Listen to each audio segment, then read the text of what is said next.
अशा प्रकारे जर उपवासाचे आपल्याला मेदू वडे मिळत असतील तर उपवास करायला कोणाला आवडणार नाही। आवाज बघा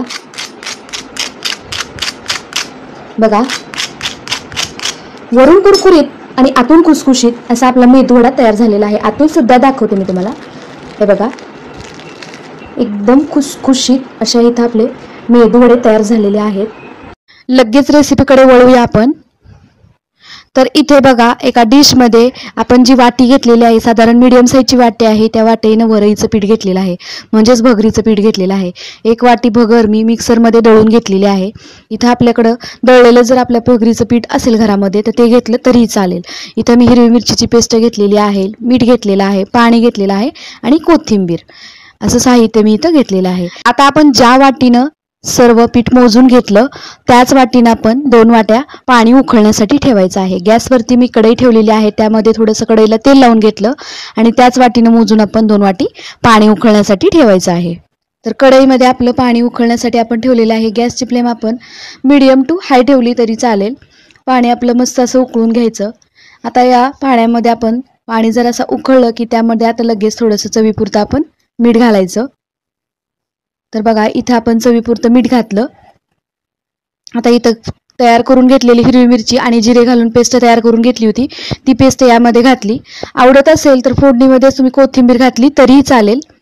तर बघा मस्त असं आपलं हे पाणी उकळलेलं आहे। आता घेतलेलं पीठ व्यवस्थित असं गुठळ्या मोडत मोडत मस्त असं या उकळलेल्या पाण्यामध्ये घालायचं आणि गाठी न होऊ देता व्यवस्थित असं याला फिरवत फिरवत याच्या गाठी मोडत मोडत पीठ आपलं व्यवस्थित असं पीठ शिजवून घ्यायचं। बघा गुठळ्या मोडत मोडत व्यवस्थित असं हे पीठ शिजवून घ्यायचं। गॅसची फ्लेम आपण पीठ घालत असताना लोच ठेवायची आहे। बघा सर्व पीठ मी इथं व्यवस्थित असं मिक्स करून घेतलेलं आहे। पाण्याचं प्रमाण मात्र कमी जास्त अजिबात करायचं नाही, जेवढं सांगितलेलं आहे व्हिडिओमध्ये तेवढंच घ्यायचं आहे। परफेक्ट प्रमाण आहे आपलं मेदू वडं बनवण्याचं। तर बघा इथं आपलं पीठ एक 5 मिनिटं वाफ काढून घेतली पिठाची। मस्त असं पीठ शिजलेलं आहे। गुठळ्या मोडत मोडत मी व्यवस्थित असं पीठ शिजवून घेतलेलं आहे। आणखी 1-2 मिनिटं असं शिजवून घेते आणि गॅस बंद करून याला एका ताटामध्ये काढून घेते। आता गॅस मी बंद केला आणि एका ताटामध्ये याला काढून थंड करून घेते। हे पीठ आपलं थंड होतंय तोपर्यंत इथं आपण उपवासाची चटणी बनवूया। इथं मी एक मस्त अशी एकदम झटपट होणारी उपवासाची चटणीची रेसिपी दाखवणार आहे। तर इथे बघा ज्या मिक्सरच्या भांड्यात मी मिरच्या बारीक केल्या होत्या त्याच भांड्यामध्ये थोडेसे शेंगदाणे घातले। आता शेंगदाणे घालून झाले, वरून थोडीशी कोथिंबीर घालूया। कोथिंबीर घातली की थोडेसे अगदी जिरे घालायचे, थोडंसं मीठ घालूया चवीपुरतं। कोथिंबीर आणि जिरे खात नसाल तर स्किप केलं तरी थोडेसे जिरे घालूया। शेंगदाणे इथं मी साधारण 2 माणसांसाठी आपण चटणी बनवतोय तर ते परफेक्ट प्रमाण दाखवलेलं आहे। आता यामध्ये घालते 1 चमचा साखर तुम्ही तुमच्या आवडीप्रमाणे ऍड करायची आहे। यामध्ये घालते 1 मिरची तोडून, कारण हे मिरचीचंच भांडं असल्यामुळे जास्त मिरचीचा वापर मी इथं केलेला नाहीये, कारण चटणी आपल्याला जास्त तिखट बनवायची नाहीये। तर बघा यामध्ये घालूया 2 ते 3 चमचे दही। तर दही नसेल तर तुमच्याकडे लिंबाचा वापर सुद्धा तुम्ही केला तरीही चालेल। झाकण ठेवूया आणि लागेल तसं बारीक करून घेऊया। थोडंसं पाणी घालून याला जशी घट्ट पातळ हवी तशी चटणी याची बनवून घ्यायची। बघा आंबट गोड तिखट चवीची तर मस्त अशी चटणी इथं तयार झालेली आहे आपल्या वड्यासोबत खाण्यासाठी। उपवासाची चटणी आहे, एरवी तुम्ही नेहमीच्या उपवासाला सुद्धा नक्की करू शकता। इथं आपलं पीठ सुद्धा थंड झालेलं आहे। याला आता व्यवस्थित असं मळून घेते। बघा हाताला जर पीठ चिटकत असेल तर थोडंसं तेल लावा किंवा थोडंसं पाण्याचा हात लावला तरीही चालेल। तर इथे बघा गॅसवरती मी तेल तापत ठेवलेलं आहे। तेल सुद्धा अगदी कडकडीत गरम झालेलं आहे। आता हे तेल घेतलं मी एका पळीमध्ये, मस्त असं कडकडीत गरम झालेलं आहे। त्यामध्ये थोडेसे जिरे घातले आणि मस्त असं आपल्या चटणीला तडका दिलेला आहे। बघा उपवासाची चटणी तर इथं आपली तयार झालेली आहे। तुम्हाला जर शेंगदाण्याच्या ऐवजी तिथं खोबरं वापरायचं असेल तर खोबरं वापरलं तरी सुद्धा चालेल, किंवा शेंगदाणा आणि खोबरं दोन्ही वापरले एकत्र तरी सुद्धा चालेल। मस्त अशी चटणी उपवासाची तयार झालेली आहे। आता इथं आपण मळून घेतलेलं पीठ याचा छोटासा एक गोळा काढून घ्यायचा आणि व्यवस्थित असे याचे वडे तयार करून घ्यायचे। बघा हव्या त्या आकाराचे तुम्ही वडे बनवायचे आहेत। या अगोदर मी आपल्या चॅनेलवरती आप्पे रेसिपी उपवासाची कशी बनवायची ते सुद्धा दाखवलेलं आहे। आपल्या चॅनेलवरती मी थाळी दाखवलेली आहे, एकादशी उपवास स्पेशल थाळी आहे, त्याची लिंक देते। चिप्स दाखवलेले आहेत, शेंगदाण्याची चिक्की कशी बनवायची ते सुद्धा दाखवलेले.